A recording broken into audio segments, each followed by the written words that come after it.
We are going to be taking a look at how to unclog your toilet with dish soap. Not everybody knows about this, but it actually works really quite well, most of the time.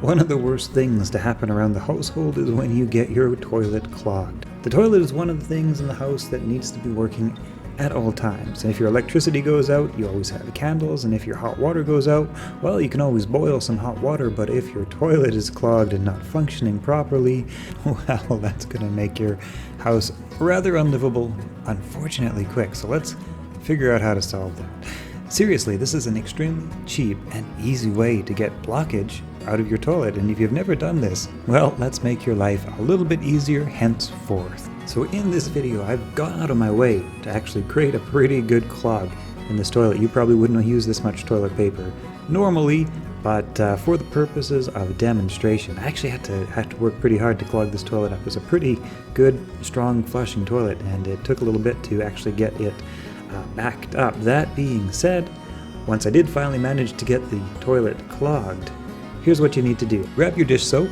fill your toilet with maybe about a quarter of the bottle to make sure that it really does the trick. You can probably use less than this, but if you find that it's not working, you might want to add a little bit more for the second try. Sometimes it takes, a try or two at this. Usually it works the first time, but sometimes, depending on the severity of the situation, it can take an attempt or two. But pour your dish soap in, and then what you're going to want is a fairly decent little container of hot water, nice warm water or hot water preferably.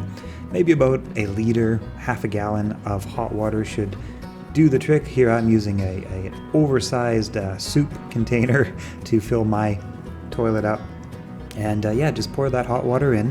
What that helps to do is activate the super toilet cleaning power of dish soap. No, I'm just kidding. Actually, what it does is some sciencey things which help to increase the lubrication of the dish soap as it's traveling down your pipes, and also it adds a bit of water, which then helps to add a bit of weight and momentum to the flushing action.